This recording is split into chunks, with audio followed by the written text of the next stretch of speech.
Hello guys, gals, and pals, and welcome to Not Fun Presents REROLL, a new thing we're kind of trying out right now.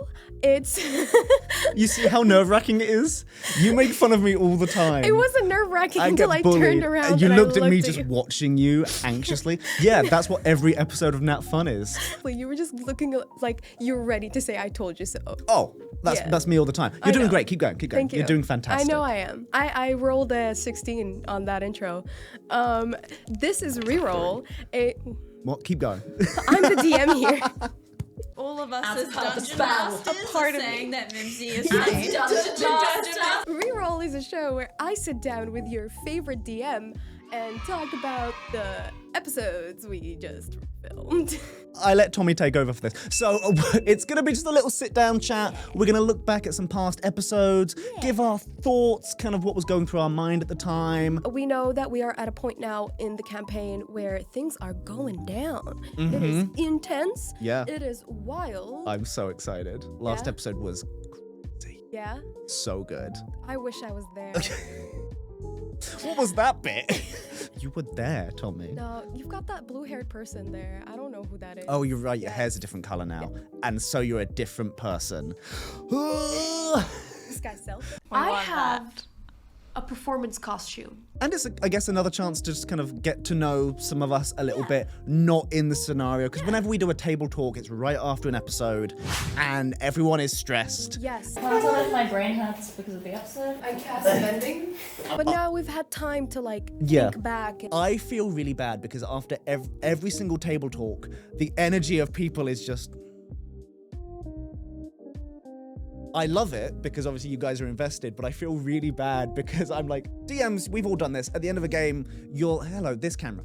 I'm used to talking You're to so one good at camera. this. I'm good at You're this. so good at this. We've all done it where at the end of a session, you tend to be like, did everyone have fun? How are we doing? Our best. Everyone is so like doom and gloom that I don't want to ask the question because I'll feel like the answer will terrify me. And the energy of the room is slowly dipping and dipping. I'm going to pretend it's because of immersion. I mean, yes, it is a And not bit of 'cause I'm bad immersion, at my job. But also, no, you're doing great, sweetie. It's so funny because we filmed the table talks and we're like, this is how we felt. And then right after we stopped filming, we're like, this is how we felt. Even though we just had the most fun session ever, we'll get in the car and we'd be like, okay, tomorrow? Yeah. Tomorrow? It went too quickly. It went know, right? Honestly, we want to play this every Yeah. single day. Yeah. And there's I love it. I love it. I love it. Yeah. One of these days, we'll lock you in a room and make you play D&D every day. I would be okay with that. Every single day. As long as I didn't have to worry about like bills or anything. If you paid me to do that, and if you fed me, So beef or chicken? beef, please. Sure about that? Okay, then chicken. Good. There was a right answer. There's no right answers, there's just wrong ones. I'm so sorry. Yeah. I'll do better next time. As Tink always says. What does Tink always say? Tink always says a lot of things. I can't keep track of them, but Grimes does. Okay, well there you go. Yeah. Do you like Grimes? I love Grimes. Now it's just become me talking about Grimes. Now there is a right answer. You guys have all come forward with such amazing, interesting, and unique characters. It's a fantastic job. Grimes is a joy to work with. So is Barbara, Kai, Draxos, all of you guys. Hilarious to the point where I never know what's happening next, which as a DM is terrifying and so much fun. It started off with maybe a chaotic player, and then you realized it's a chaotic table. Okay.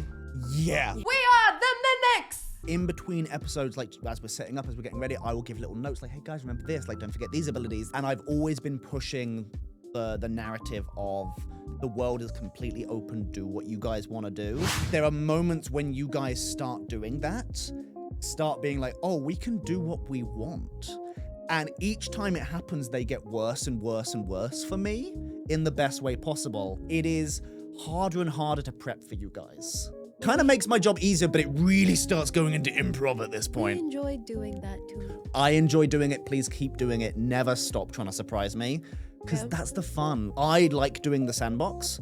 Nothing wrong with running things on rails. Absolutely, DMs, do your thing. Do your strength. Do what you enjoy. Because if you don't enjoy what you're running, How the hell is anybody gonna else? You heard it How here the first, hell folks. is anyone else gonna? I got there. You got there. Words are difficult. Yes, you're in a sandbox, not a railroad, to Yeah. be fair. I like Getting sandbox. there's hard. Yeah. What? It's like, you're like, I got there. You get there on a train. No, I'm gonna but you say don't- I'm gonna let this terrible joke. Hold on. Just pause for It's a terrible great joke. Leave in the comments below how great that joke was. Thank you. No. I've done railroad games, I've done sandbox games. They can be fun, either one. I just prefer sandbox because it leaves things more open, and the more I can be surprised as a DM, the more suddenly I feel almost on your side as a player. When you guys are like, what's gonna happen next? And I'm like, I don't know, let's find out together. It's so much more fun, so. Dungeons & Dragons is definitely a collaborative effort, despite the fact that there is someone driving the train. Oh, 100%. So us as players being able to also not just contribute, but control where the story is going, even if that's not what you intended, is in a way fun for the whole table to take a part in. There are some dungeon masters out there who do the whole like, aha, it's me versus you. And I may joke about that at times, but it is collaborative. I am there to assist. I am there to help. I'm there to help you create the story. I'm never going to try and block you. So anytime where I'm also flying by the seat of my pants, because that's what you guys are doing 24/7. Yeah, you cast fly Yeah. on your pants. Exactly. Yeah. And I am pantsless right now. You can't see it. You can't see it, but they're there. Well, they're not there. They're flying away. Anyway. I'm sorry. It is something actually you told us to do beforehand, which was the yes and rule. Some of you might know, we are performers. We are performing, but we're also nerds. Yeah. Yeah, hence us performing Dungeons and Dragons. Yeah. The best of both worlds. There's this like, Meshing. yes, I got of ya. two of like the best parts, which is, you know, having fun, making stuff up as you go, but also improv. I mean, anyone who's had improv training, obviously the yes and is a very core principle of that. Yeah. It does seem for people harder to yes and in D&D. I don't know if it's because there's a game mechanic on top of that and people are worried about the wrong answers, or they're thinking too much about their character and all the things, but there almost seems like that slightly added weight of, oh, I don't know how to yes and.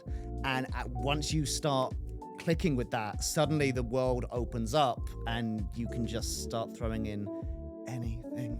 I know there's a fear when you're players and there's more of you and it's a collaborative effort, so there's this always the thought of, oh, should I do this thing because of what it would affect the party or the story, or like would someone else be upset with it? But with yes anding, if you all come in with the mindset of, yes, okay, I'm gonna add on to the thing you're doing, that makes it more fun because you also get to add on to the weird thing that the other player was doing, and not being a thing where it's a separation, you know? It's a I will come with you on this ride kind of thing. Yes, it's a we're gonna go through this crazy adventure together. And so with D&D, it's also like the best way to try yes anding if you've never done that before.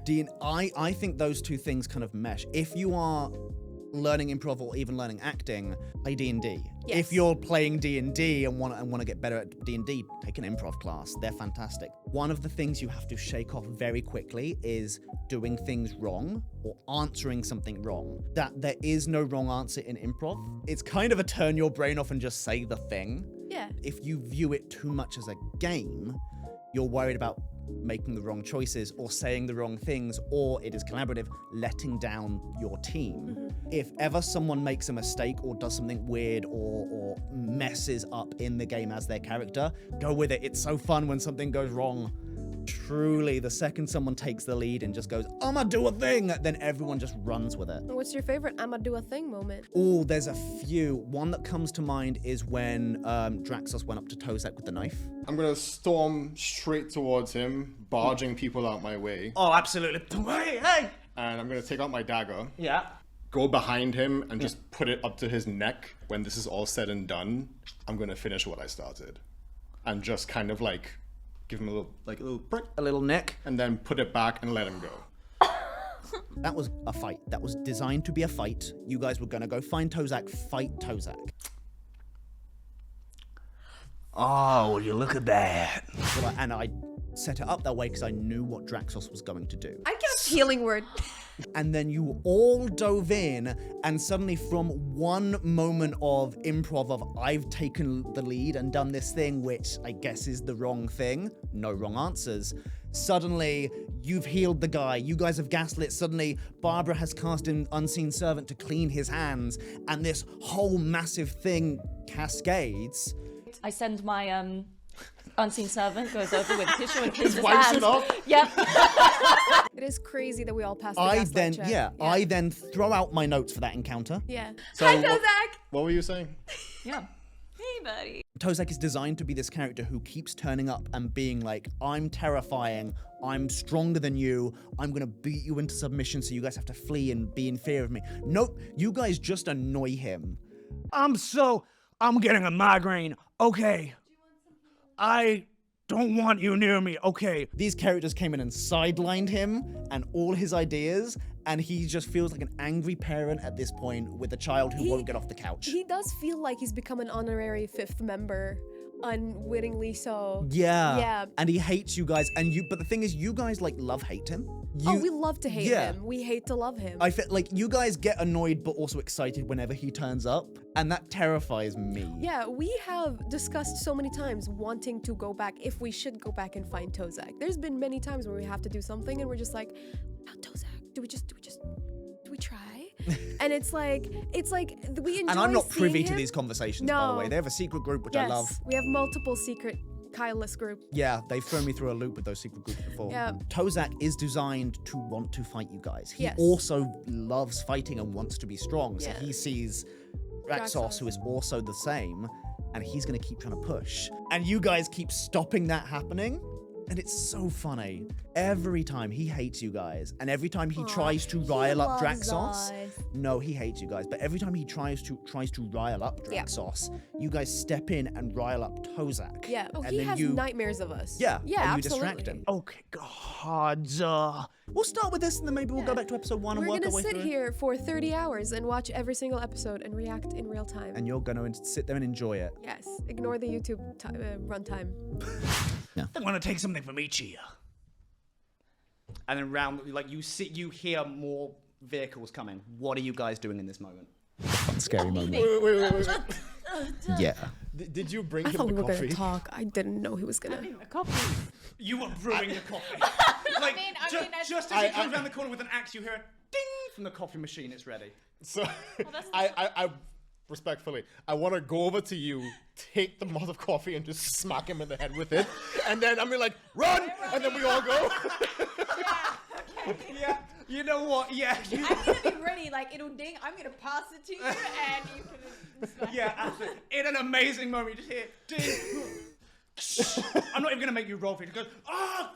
Which was such a great improv moment. The second he went, wait, the coffee, I knew what was happening. We've gathered enough information about Yeah. each other as players and stuff that I knew you guys were planning to run. That was designed to be a scenario you run from. You guys were and even though Tozak was there, like on his knees, he still had a good amount of hit points. He just went, this isn't smart for me to We continue. had just had the combat in the ring where Christian kept rolling ones, I think, or like really low. It was the first combat, it was only the second combat of the game, and that was episode 5, because you guys avoided combats, which was amazing. Very in character, like, we don't want to deal with this, we're going to try and escape. And it was the combat encounter where suddenly you were so overwhelmed. You were like, okay, the bad guys have laid a trap for us.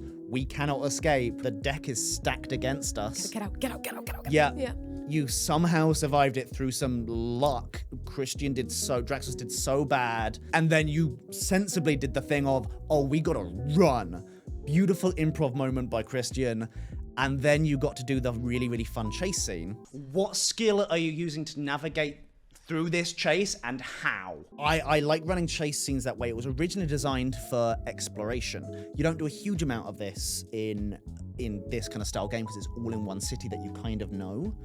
But I've always found exploration, and this is actually a Matthew Colville. If you don't know him, check him out. He's fantastic. Take each other's ideas. You absolutely do it. It's a shared community. We love helping each other. Instead of going room by room, floor by floor over hours and days, which is the very old style Dungeons and Dragons way of running things, you can navigate floors, levels, entire sections of dungeon that wouldn't be as interesting to discuss and go over with just a, okay, rogue, okay, you're going to use your stealth ability because you know where someone would hide the secret entrance to this dungeon. So roll, cool, you got a nat 20, you know where the secret entrance is. You've gone down 3 levels, you're in the next thing. Getting to do that with a chase scene. And you know, it is so fun because we get to choose what skill check we want to roll for. Yeah. And it's always interesting to pick up the skill check that you know you have like higher proficiency in, but you have to come up with a reason why during a chase scene you're going to be using persuasion. Yeah. Yeah. Any one of your skills are Anything? potentially viable. Anything? Yeah. So if I pick persuasion, How are you going to persuade someone? I want to persuade the first person we see to help us get as far away as possible, knowing they probably know the shortcuts because I'm not from this part of town, but they are. And that's really fun to allow you guys to spread your improv wings a little bit and come up with these fun ideas. Yeah. Suddenly it becomes cinematic. Yeah. And you feel like you're in a movie. And so like the idea of like Draxos crashing through these like flimsy houses and shooting a guy out of a car, and then like we did later down the line with you chasing the maggot man, just Yes. full on Terminator running across rooftops that Yes. everyone else stumbled on. Oh, that superhero jump Yeah. that Draxus and Grimes did. Top 10 funniest Yes, moments. that was really, really Yeah. funny. I love that. And the fact that you did Yeah. a better one was so beautiful. Grimes lands on like a sandbag of some kind, so it kind of goes, and dust comes up immediately around them, and there's like a wind turbine next to like a little fan, an AC unit, and it starts spinning in a weird way, and Grimes kind of stands up, and the light from that like. I never intended it to be like that. It was just a, I'm gonna copy my big brother kind of thing, Yeah. and then I'm gonna do it too. I'm gonna do better. And it was like, I look back and I see some like fucking show off. but that's one thing I love about D&D, and one thing I'm always trying to kind of chase is that because you are creating a story together, I want to create those cinematic moments. And this is a great way to do it because, and part of the reason is, my first real experience with Dungeons and Dragons was when I was a little kid, and I had such an imagination that the whole thing was a movie, and I'm always trying to chase that high, I guess. So to have this tool to make things feel like a movie, and suddenly you've done this crazy thing spanning across half a city, and you feel like a hero, like an adventurer. Yeah, it feels like an action sequence that's like in a movie. I want to pick up the pincer and just raise it in the air. Just With Grimes still in the... Part of my session 0 prep is going and talking to the players and being like, what do you want out of this game? What's the thing you look forward to most? So that you know how to build things and balance it in a way that everyone is going to have fun. Yeah. Because not everyone, it's going to be very, very rare that you get an entire table of people that are like, we like roleplay. Yeah. And all of them being like, we're not too bothered about combat. Yeah, I think you have a pretty evenly split table right now. But you guys as a group have avoided quite a few combats. We did. It's impressive, but it means you guys, when you do go combats, especially towards the end, they tend to be harder. Oh, they yeah. tend to be a lot tougher. Yeah. Like the one in the museum, which again, a beautiful improv moment and a beautiful, I don't care if I fail. Yes. Barbara throwing the book at the lights. I'm gonna throw my clutch bag at one of the lights in the ceiling because I'm confused. Okay. I loved that, and there were many moments like that, and I think that was a prime example of you guys failing forward so hard without you realizing it, because obviously you were there to steal an item. Any other way you had attempted to steal the item would have meant completely different consequences, the story going in a completely different way, and things probably being a lot harder for you. For me, I love running Dungeons and Dragons that way, failing forward, because the second the heroes have a chance to like get to grips with stuff, everything slows down pace-wise, and I love doing the whole like, oh, but now what? Now what? Now something's happened. The funny thing is, I think all of us went into this, like the characters went into this thinking like, oh, we don't want to do this. Like, you know, Barbara was taken against her will by us, and I was like, oh, Grimes is just here to do the one task he was asked of, and then he go back to his dad, and it's not been turning out that way. Obviously, we started the D&D session, or the show, in a different way to how you would expect normally. There's the typical you meet in a tavern. Yeah. I didn't want to do that because I wanted to start you guys off on the back foot. Yeah. To have that feeling of like always having to fall forward, always chasing something, always moving. There is the story, the classic story of the hero's journey. I wanted to explore with this, with Feramis, something a little bit darker, a little bit grittier. I wanted to explore the steps before the hero's journey, deciding to become the heroes, and what forces someone to do that. Yeah. And I really, really love this, and I love watching your characters move forward. If your characters at episode 1 hadn't been captured by the Iron Hand and told they, you had to owe money. Essentially do all of this. You have to do crime or you're going to die. If that hadn't happened and you guys knew what you knew now, not a one of you would have stepped in and done something. Draxus was a down on his luck fighter who had this like past of honor that had been completely besmirched. Barbara didn't want any part of that. Kai certainly didn't want to be involved in anything. Kai was just working in a bar. Grimes' whole life, in my opinion anyway, had this whole life of I'm with my dad, I'm helping out the people in this community, I'm with the gnomes, I am a gnome. Because now you guys are hitting that arc of we are becoming heroes. Yeah. And so moving seeing what you guys do with that newfound decision, that's what I wanted to explore first, to kind of give you have you earned the right to be heroes. I wonder if she never received the tablet, if she was just at the Arcanus pages and we rolled in and she never turned into Barbara, would she have gone with us on this hero's journey? I don't think she would have at all. She wouldn't have the capabilities. Amy and I talked at length about her character. And in fact, when we were doing session 0 and we ran one-shots to like make sure everyone understood their characters, she turned up with a different character. Yes. She turned up with a rogue with a hilarious Russian accent that went all over the place because she wanted to keep that kind of separate. Obviously, I made sure she understood what was going on with her character and knew how to run things, but her specification for Barbara was, I want Barbara to be a normal person who goes through something and then gets thrown into this. And she specifically said, I want it to be a character who, if this thing didn't happen, she never would get involved. Yeah.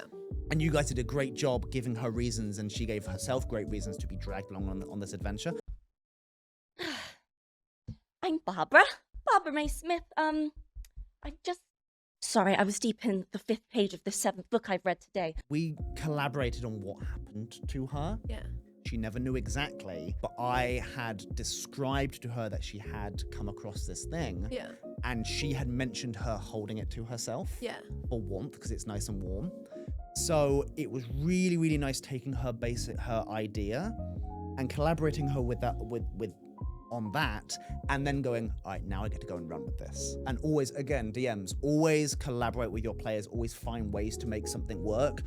I don't like just throwing out someone's idea, because then they're not happy, and I want them to be happy with what they've I want it to be fun for everyone. I worked with Amy and was like, okay, you're going to be with some kind of artifact that it's not that it gives you powers, it's you're already an intelligent person. Yeah. So it essentially unlocks something in your mind so that you can understand how to do the mathematics of magic. Like in The Sorcerer's Apprentice, when you unlock 100% of your brain and not 10% of your brain. That's which not is scientifically sound. We all use 100% of our brain. The rest is for breathing and moving and stuff. Don't get me started on this. That's not what Nicolas Cage told me. Well, Nicolas Cage, look, don't always. 50% of the time I trust what he says. Good. The other 50% he's crazy. So you're only using 50% We can cut that of your out. brain. I don't want Nicolas Cage to see this. He's my bro. But this was a really, really fun moment as well, because it was the first moment I got to fully go, okay, imagine, and then suddenly doing a flashback scene with Amy and Barbara and throwing in this supernatural element which you guys hadn't seen yet. So far it was like, okay, it's a metallic city, like, yeah, there's magic, but it's technology. It was all kind of very, very base level. And then I got to throw this supernatural, very descriptive thing about being in a black space and purple strings connecting and expanding your mind.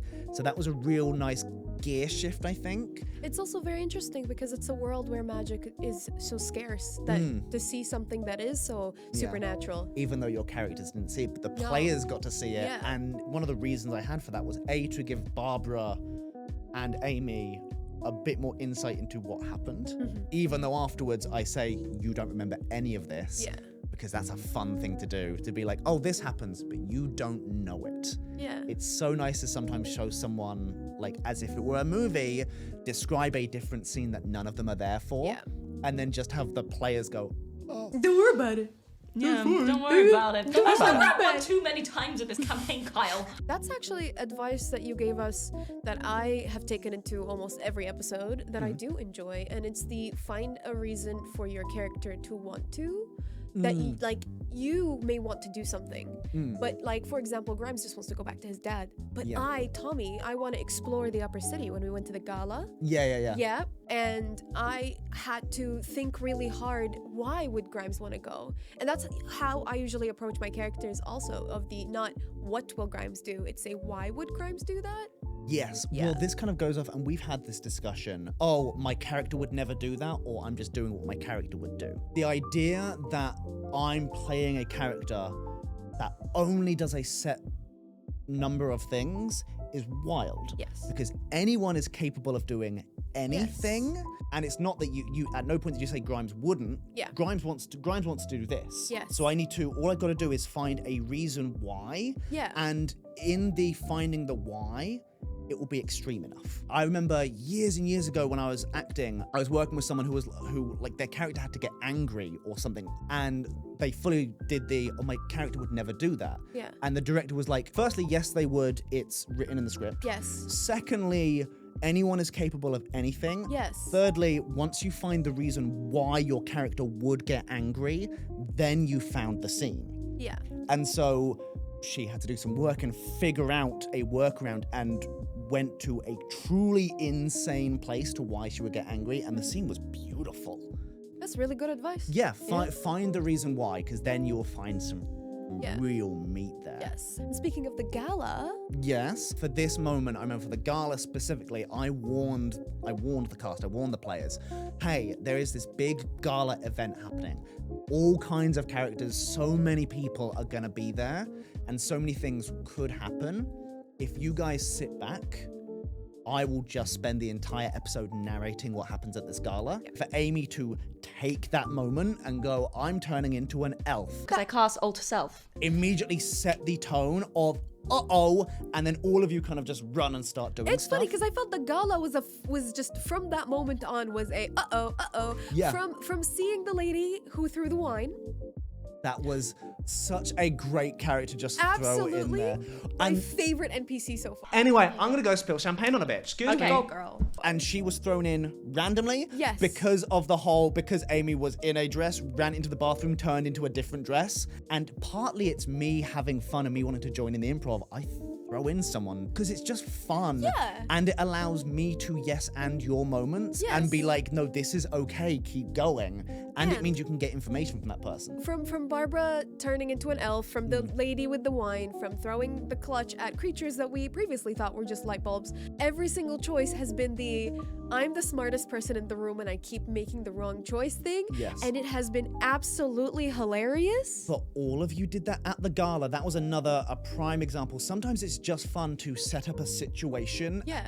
Have your players know they're going into that situation and be like, go free, do what you want. Another really important thing for Dungeons and Dragons is your players need to find something to invest in. Yes. That's, I think, how you get the best out of it. And it's not necessarily their job, but they certainly need to help. You need to give them things to be invested in, but that's collaborative. And I think the first real instinct of it was when you met Alden Earsum, and all of you went, It is older here soon. I was like, he's an old guy, and I think I've said his name twice, if that. We understood the significance of this man. But the level of immersion you guys had as performers, and I hope being invested in the world, you guys were like, oh my goodness. You with Alden? Also, Protect that man! Yeah, protect the man. Yeah. How do you feel about the amount of things that you've thrown at us that you've just not been able to hit us with? Pure rage. Nothing but pure rage. How do you feel after episode 15 of throwing stuff at us that can't hit us? Look, the Chimera did what the Chimera was meant to. The tornado I was so annoyed about.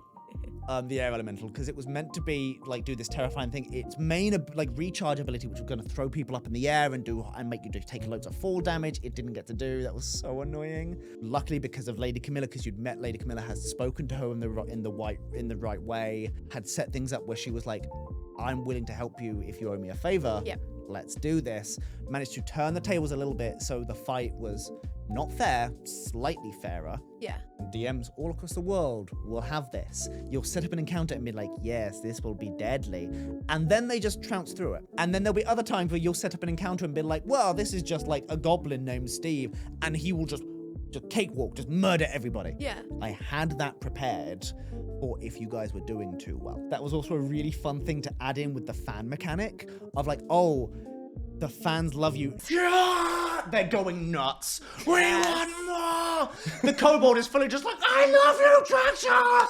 You guys just destroyed the fan mechanic. Immediately, it was like, well, within like 2 rounds, it was up to max. Okay, you threw a bard in. What did you expect? Yep, and just cool rolls and just constant. Eventually, I was just like, okay, there's... It is funny that you never expected us to turn into a band. At no point did the fan mechanic go low, I think. I think at one point it went down. Yeah. And that's it. Yeah. And it was meant to be like a swinging thing, like, oh, the monsters are getting nothing. They just It was, love us yeah. too much. But We're so charismatic. But they loved you to the point of, okay, bring on another monster. Yeah. But wanna keep this going. But we want this to be a good fight. So you guys got the short rest syringes, Yeah. the stims. And then I was like, okay, well, they did this. Let's throw something real hard at them, which is why you had to keep fighting the other monsters. Yeah. And that thing came out. Yeah. The ice mephits were going to just run around and they were going to keep splitting up and they were going to start picking you guys up and dropping you. Oh, yeah. The moment you said they were going to fly, I was like, I cannot afford this. Yeah, the tornado was going to meant to just clump up with you guys and start throwing Draxos everywhere and you, while the ice mephits just kind of carried around the casters. And then the Chul was just meant to find the nearest person that did magic, because that's what they do, and munch on their brain. Oh, but we get that thing distracted. Yeah, and then you and your damn poison resistance turned up, and it was just like, om nom, doesn't work. That was another point, actually, another moment of pure luck that I kept getting the poison checks. Yes. Because Mama... Mama tried to poison someone. Yes. So you're immune to poison, aren't you?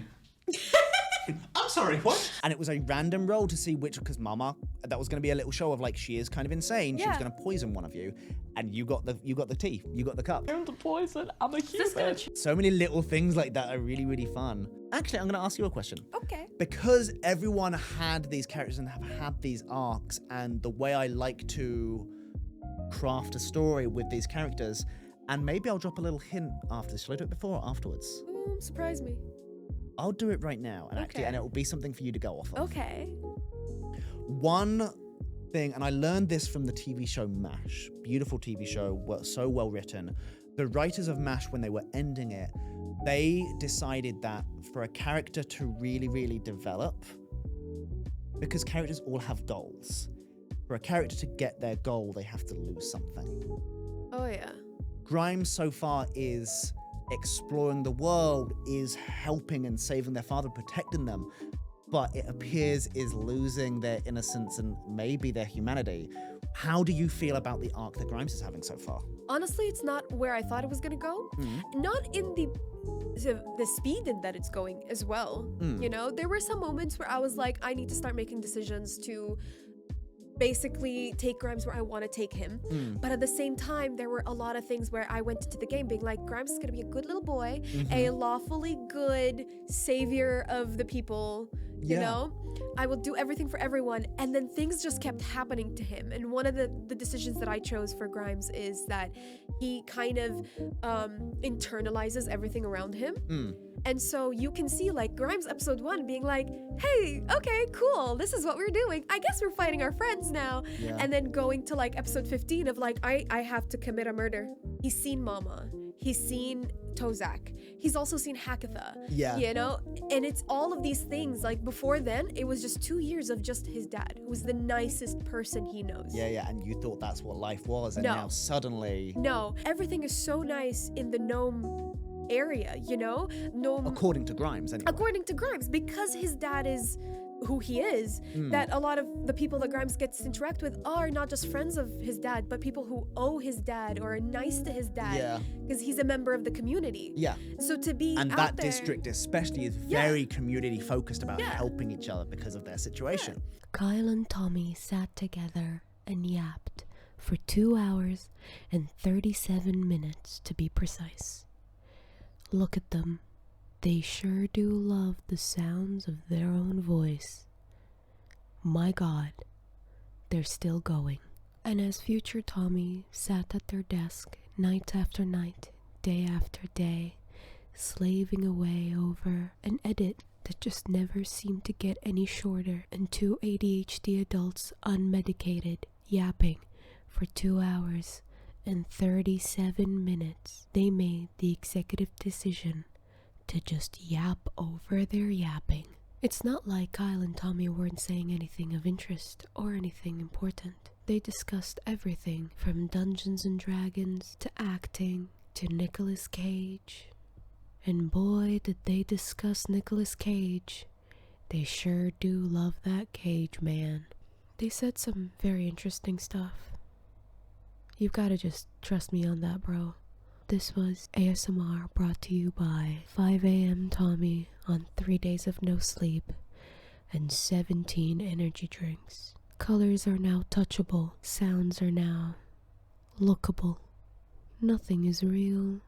Everything's an illusion. Down with capitalism. Okay, bye. Amy has done an incredible job of portraying Barbara and this journey she's going through and this emotional turmoil. I trust her implicitly to portray that, and I trust her to take care of herself. We did obviously have that moment where Barbara snapped. Yes. You'll probably be able to tell there's a moment where I jump out of DM brain because I have to make sure my player is okay. Gonna take a pause. Are you okay? Yes. No, that was me for a second. I thought that was Amy saying she's not okay. Literally, she was like, That is the most important thing. Your players must be having fun. Your players must be okay. And I'm not ashamed to admit that I jumped out of the game for a second, out of the show, to make sure she was okay. Yeah. She's an incredible actor. She's an incredible performer. All you can get at the moment is this layer of... But even if you are acting, it's still important to make sure that those emotions that you are putting on still don't affect you. Especially when someone is that kind of Stanislavski and like they feel the emotions. Amy has said she feels those. We let that kind of arc happen, hit a good note, and then we had to pause, make sure she was okay, make sure if there was anything she needed, make sure everybody in the room was okay moving forward. There might be a time in the future where something story-wise happens and one of you will put your hands up and go, hey, I don't feel comfortable this being the way the story is going. And I will absolutely wreck on it. I've come to understand you guys are okay with that because it's a darker story than I intended. Which has allowed me to kind of delve deeper. It's so much more interesting to have them go through something so dark because they're all super nice, they're all super happy kind of people. Which is why I lent into, and I didn't start off planning this. But it naturally progressed that way, and that's part of collaborative. Oh, certainly. And that's the thing, I've gotten stuff from my players which have allowed me to be like, okay, well, this is the kind of story we're telling, which has been beautiful. And originally I didn't plan the MASH style of storytelling of, oh, they have to lose something to gain something.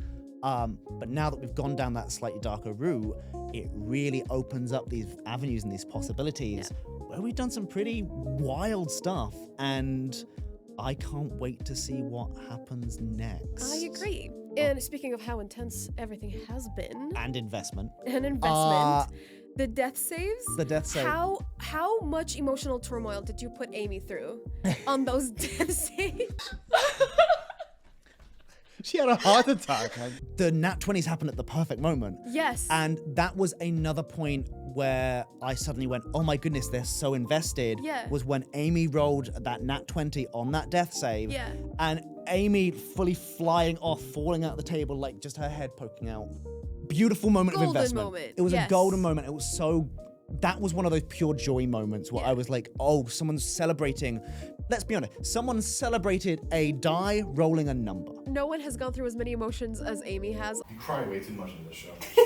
I've been playing since I was 6 years old, which is almost Your whole life. 28 years I've been playing Dungeons and That's Dragons. crazy math. Yeah.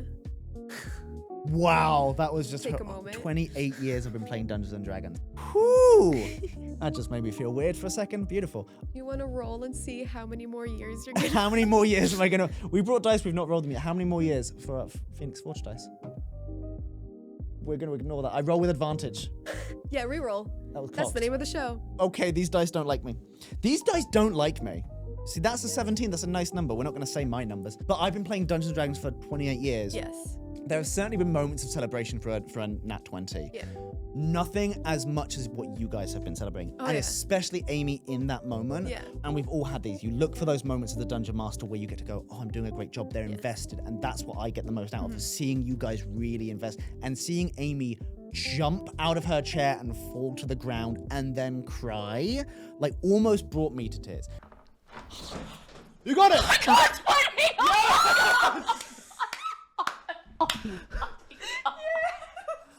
There's been a few moments that brought me to tears. I'm not a crier. This show has made me cry a few times. You guys coming in That's all our dressed as talent. me. Yeah. You have a talent to make me cry. Yeah. Episode 1, tears. Oh, yeah. You guys dressing up The as shakes. me, tears. The dumbest thing I've ever rolled at 20 on was asking about the lizard folk.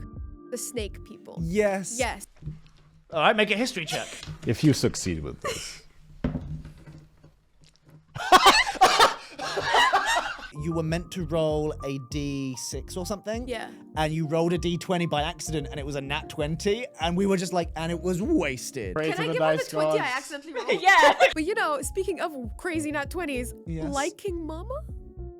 Yes. I rolled to see if I like someone, and rolling a 20 on mama was the and you hardest thing I've had to loved do. Mama, and you played it very, very well. Thank you. And you did the okay, she's a motherly figure that connects something in my brain. Yeah. But you did the right thing as a performer and in a scene of I know when to drop this bit. Yes. You found a good arc for it, spoke to your father and went, cool, that bit has been done. Yes. It will now hinder anything if I keep going. It was definitely something if Wow. we had met her earlier, I could have built up on it differently. Yes. But you guys ran away. It was. And I didn't want to run away. And again, that was another scene that I had to throw out and be like, cool, you're not going to go talk to Mama. It made perfect sense they'd run away. And then you tipped the cart over. That was the first moment of you guys really going nuts. The cart. Yeah. Speaking of rolling to see if I like someone, let me see if I like you, Kyle. Do you like me? Do I like you? Oh, that's a gonna good re-roll number, them. though. That's a good number. It's the guess. same number. Nope, that's an 18. The first one was a 15. Oh, I thought it was an 18 You twice. survived this round. Do I? Okay. Yep. Roll to see if you If like I me. like you. Yep. Okay. You like me more than that. Come on. That was almost an nat 20. It keeps. I'm gonna it take keeps- the nat 20. It keeps hitting a nat 20 and bouncing off. Thank you for re-rolling that. You're welcome. I will now take my lovely Phoenix Forge dice. You get to do the pitch this time. I get to do the pitch this Do it. time. So, guys, gals, and pals, if you enjoyed us re-rolling these fabulous dice, or just enjoyed looking at no how reason. We really forced the dice rolling in. there was supposed to be more dice rolls, but you know, it's 15 episodes, And we and, got distracted by talking. don't we always? You're my best friend. I'm aware. So if you like these dice, these shiny dice that we got to re-roll twice, please go to phoenixforge.com and put in the code NATFUN10. NATFUN10. You can also add the same code NATFUN10 when you want to book your own sessions at Podsters, the podcasting studio that we've been using to film these lovely little things. Stop with that face, Kyle. I'm proud these of you. lovely little things that we are recording just for you, which I'm trying to get through if Kyle would stop being a hindrance. NATFUN10. Podsters has 2 locations in Dubai and Abu Dhabi, and you can now book them with our code for 10% off. Are you? I'm crying. I've made you cry on That the was- show, and I've yeah. made you cry off. No, you do. It has been an emotional journey. Yes, it has. We still have a long, long way to go. Yes, we do. I You're could- not done with us yet. Yeah, we're not going anywhere. Yeah. You hear that, internet? This has been an emotional roller coaster, all highs. Obviously, panic attacks constantly. I now just experience panic attacks, good kinds, but also in the kinds of like, am I doing good enough? I'm an artiste and I'm putting something out there for the world to judge. I'm gonna Doing constantly. great, sweetie. Thank you. I needed that. So many tears. As if we so don't ma- tell you enough how much we love doing this show. I know, but you're always gonna have that. I'm my own biggest critic. I'm always gonna course. constantly second guess You things. are a performer. Exactly. Yeah. But this journey, I literally could not have done this without the whole team, without you, without everybody. And you are truly fantastic, Tommy. Truly Truly. outrageous. And every step of the way way. has, yes, Copyright, sorry. Yeah, we keep doing copyright. We didn't even get to talk about that. So many bits. We ignored so many of our notes. We just many ended up notes. talking. But yes, this has been a truly, truly beautiful journey. I cannot wait to keep going. I guess here's to 15 more episodes. Here's the 1,500 more episodes. Like I said, I'm not a crier. You, Christian, Holly, Amy have all made me cry multiple times because of how wild this is. To sound really cheesy, to follow your dreams. Yeah. I'm tearing up Absolutely. now. And and you're gonna cry more. I'm And gonna. we're gonna make you cry again. It's gonna worry happen. about it. I'm tearing up now. Don't worry about it. Yeah, because of you guys, I got to follow my dreams. So thank you, truly, and thank you guys for watching. This has been a crazy time, and I get to do my passion. And thank you. And you get to let us also Yeah. follow our dreams. I love you, Tommy. I'm aware. I love you too. There you go. Let's do one of those. Let's do one of those. Thank you. Thank you so much for watching, guys. Oh, it's yours. You end it. You end it. You Yeah, did the thank thing. you. Thank you for allowing me to do my job, You've got Kyle. this. Thank you guys for watching. Thank you guys for leaving comments, likes, and subscribes. And We hope it wasn't too chaotic. We we rambled hope it a was lot. just chaotic enough. Just the and if it correct wasn't, amount of chaotic. it shall be worse. I promise. It's a threat. Bye. Bye-bye now. Bye-bye. Bye. See you next time. Oh, good job, Tommy. Thank you. We had a plan for how we were going to do this, and it just didn't go that way at all. Yes. We're Does in- anything ever go? As we've established. does anything ever go? Not No. even our own way, just go. Our lovely, lovely podsters offered our viewers. Can you stop making faces so I can get through this ad read? No, I want to do it. I'm Anyway, Grimes. keep going. Yes, thank you. Thank you for letting me do my job. Yeah. Podcast. Add podsters. No. Pause. Pause. I will do this again. You will stay quiet. Okay? How'd you feel? We just went so off book. I had notes. Thank you. Thank you. I had notes. I had plans. I had hopes. I I had think dreams. that's so us, though.